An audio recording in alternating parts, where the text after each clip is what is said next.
बताना था, यूपी ने ओबीसी को इंक्लूड ही नहीं किया इस रिजर्वेशन में।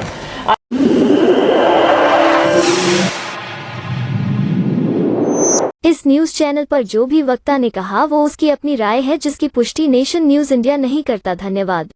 और जबकि यूपी में ओबीसी पॉपुलेशन साइजेबल है, बहुत बड़ा एक पॉपुलेशन है, लेकिन जब से ये एक्ट लागू हुआ है 2010 में और आज तक 10 साल हो गए इस एक्ट के, लेकिन यूपी गवर्नमेंट ओबीसी को रिजर्वेशन नहीं देती है, आरटीई रिजर्वेशन नहीं देती है प्राइवेट स्कूल्स में। और ओबीसी में यूपी में हमारा पसमानदा पॉपुलेशन भी है, जो एक बहुत बड़ा पॉपुलेशन है, और जो यूपी की जो मुस्लिम पॉपुलेशन है देश में सबसे बड़ी पॉपुलेशन है, and in terms of absolute numbers बहुत बड़ा पॉपुलेशन है, और सभी के सभी नियरली 98% वो मुस्लिम पॉपुलेशन जो है वो ओबीसी कैटेगरी में आती है। लेकिन ये आरटीई रिजर्वेशन जो है जनरल ओबीसी के लिए भी नहीं है, और उसमें जो ओबीसी फ्रॉम एनी रिलीजन उनको नहीं मिल रहा है ये फायदा। और लेकिन जो क्लॉज है एक्ट का, वो कहता है कि ये आरटी रिजर्वेशन ईडब्ल्यूएस और डिसएडवांटेज ग्रुप्स के लिए, लेकिन ओबीसी को यूपी गवर्नमेंट ने नहीं इंक्लूड किया है। और फिर ये है, उसके बाद दूसरा रिजर्वेशन लेने के लिए कास्ट सर्टिफिकेट्स को भी लेके बहुत प्रॉब्लम्स है। आजकल कास्ट सर्टिफिकेट की भी रिन्यूअल शुरू हो गई है कई स्टेट्स में।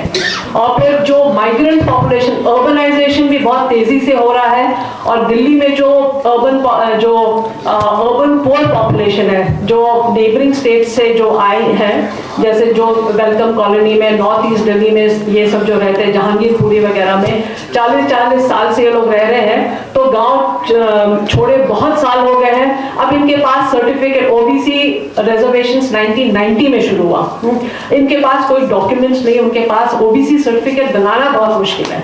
तो ये रिजर्वेशंस जो है उसका फायदा जो ओबीसी पॉपुलेशन, जो अर्बनाइज्ड पॉपुलेशन है और स्पेशली अर्बन पुअर पॉपुलेशन है, उसका फायदा नहीं ले पा रही है। दूसरा इशू जो हमने एक आइडेंटिफाई किया, जो माइनॉरिटी का एक खास करके इशू है, उसमें ये है कि जो आप जैसे जानते हैं कि जो टीचिंग इन मदर टंग वो बहुत इम्पोर्टेंट है एट द प्राइमरी लेवल। हमारा जो अभी का जो नेशनल एजुकेशन पॉलिसी है इस गवर्नमेंट का 2020 का, वो ये कहती है कि लैंग्वेज इशू को लेकर के, it is well understood that young children learn and grasp non-trivial concepts more quickly in their home language or mother tongue. Home language is usually the same language as the mother tongue or that which is spoken by local communities. However, at times in multilingual families there can be a home language spoken by other family members which may sometimes be different from mother tongue or local language. Wherever possible, the medium of instruction until at least grade 5, but preferably till grade 8 and beyond, will be the home language, mother tongue, local language, regional language. Thereafter, the home local language shall continue to be taught as a language wherever possible. This will be followed by both public and private schools. High quality textbooks, including in science, science will be made available in home languages or mother tongue. All efforts will be made early on to ensure that gaps that exist between the language spoken by the child and the medium of teaching are bridged. लेकिन आप देखेंगे कि जो हमारे Urdu speaking students हैं, अब उर्दू और हिंदी में बहुत फर्क है। सुनने में ऐसा लगता है कि उर्दू और हिंदी एक है, लेकिन बहुत फर्क है। अब चूंकि ये बहुत बड़ा पॉलिटिकल इशू हो गया, और मेरे पास जो डेटा है उसमें इंडिपेंडेंस के फौरन बाद आप देखेंगे कि हर एक स्कूल में उर्दू में पढ़ाई होती थी। लेकिन नेचुरली इंडिपेंडेंस के बाद इसमें चेंजेस तो आना ही था, तो क्योंकि पूरी पॉपुलेशन तो उर्दू में नहीं बोलती थी, लेकिन चूंकि इन्फ्लुएंस तब भी उर्दू का चला आ रहा था, तो इसीलिए पोस्ट इंडिपेंडेंस में इमीडिएटली पोस्ट इंडिपेंडेंस आप देखेंगे कि उर्दू हर एक स्कूल में मिल रहा था। तो इससे बेनिफिट जो उर्दू स्पीकिंग चिल्ड्रन है, जिनका मदर टंग उर्दू है, उनको तो बहुत बेनिफिट मिल रहा था, लेकिन उस वक्त जिनका मदर टंग उर्दू नहीं, उनके लिए दिक्कत था। लेकिन आज के उसके धीरे धीरे वो कम होता गया और स्टेट्स ने उर्दू को वो निकालते गए, लेकिन भूल गए कि उनके स्टेट में भी कई पॉकेट्स में उर्दू स्पीकिंग बच्चे हैं अब भी। लेकिन और आज के तारीख में ऐसा है कि उर्दू के बच्चे हैं और उनको प्रिंसिपल से कहना पड़ता है हम लोग 20 बच्चे हैं स्कूल में, हमारे लिए एक टीचर रख लो।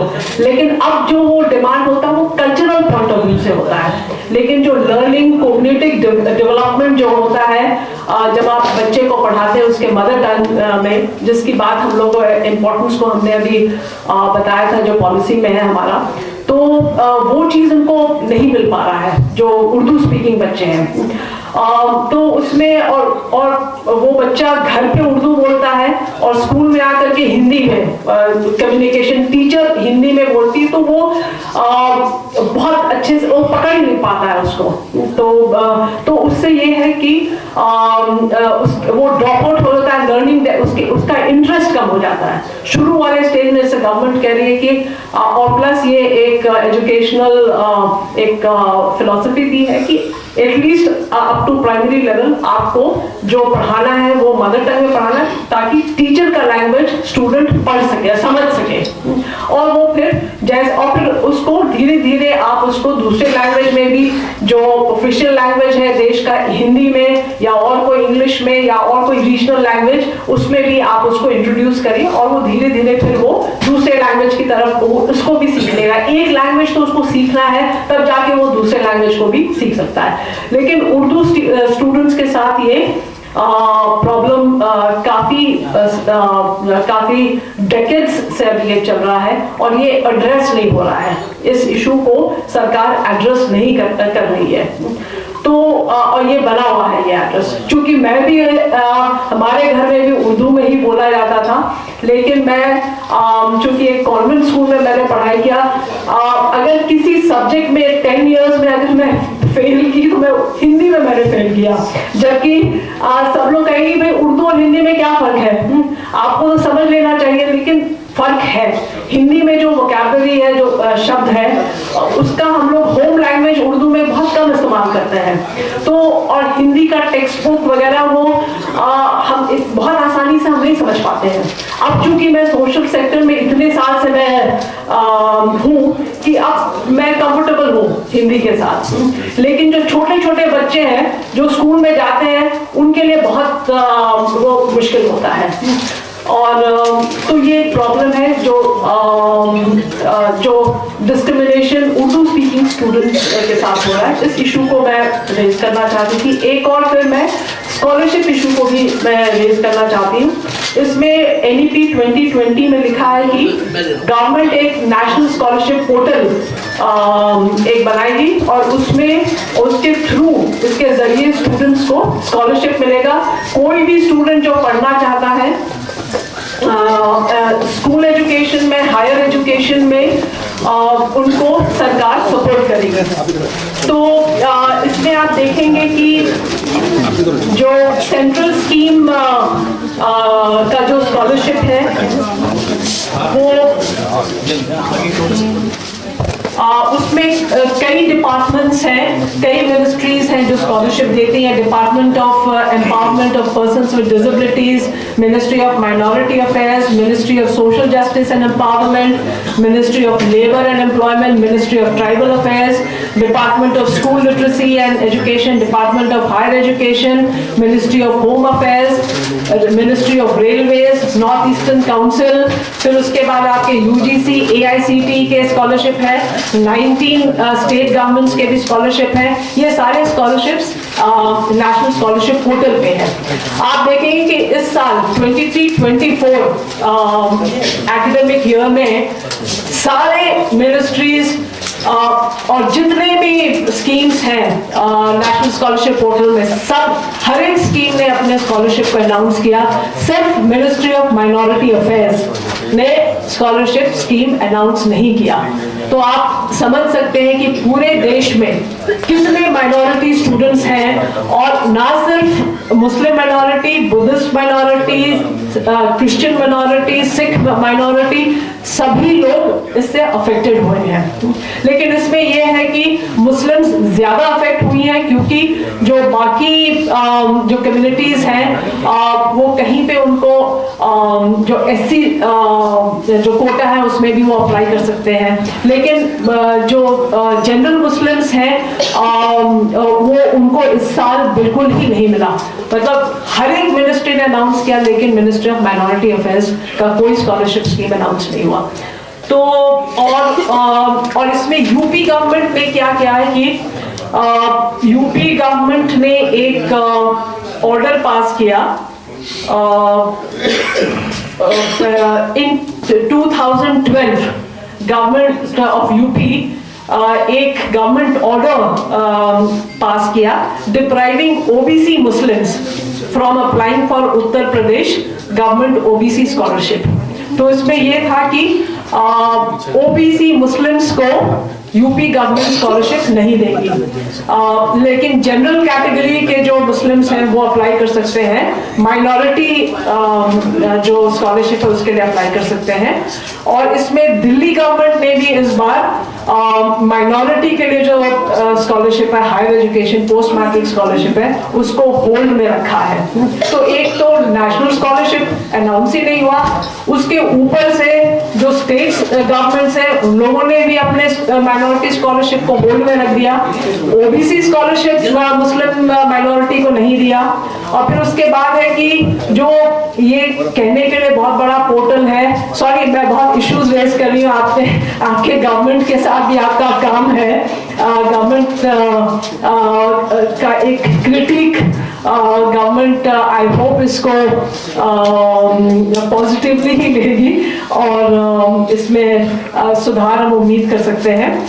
तो इसमें यह है कि गवर्नमेंट जो नेशनल स्कॉलरशिप पोर्टल है उसमें यूपी गवर्नमेंट कहती है कि सभी लोग अप्लाई करिए स्कॉलरशिप के लिए, सभी लोग अप्लाई करते हैं। उसके बाद फिर इनके सर्कुलर्स जो है वो निकलने लगते हैं, कॉलेज को वो भेजते हैं कि अब आप इसमें से इतने लोगों का वेरीफाई करिए जिनके पास 60% मार्क्स है।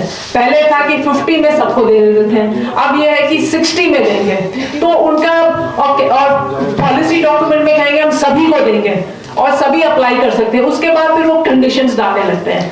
तो कुल मिलाकर के और जो गरीब बच्चे हैं जो प्राइवेट कॉलेजेस में पढ़ रहे हैं, जिनके पास इतना अवेयरनेस नहीं है नीट और JEE और क्लैट और सबके बारे में, तो जो अभी भी समझने की कोशिश कर रहे हैं वो फिर प्राइवेट कॉलेजेस में एडमिशन लेते हैं और उनको स्कॉलरशिप सपोर्ट की जरूरत होती है, क्योंकि जो नेशनल जो प्राइवेट कॉलेजेस में जो फीस आपको मालूम है कि वो काफी ज्यादा है।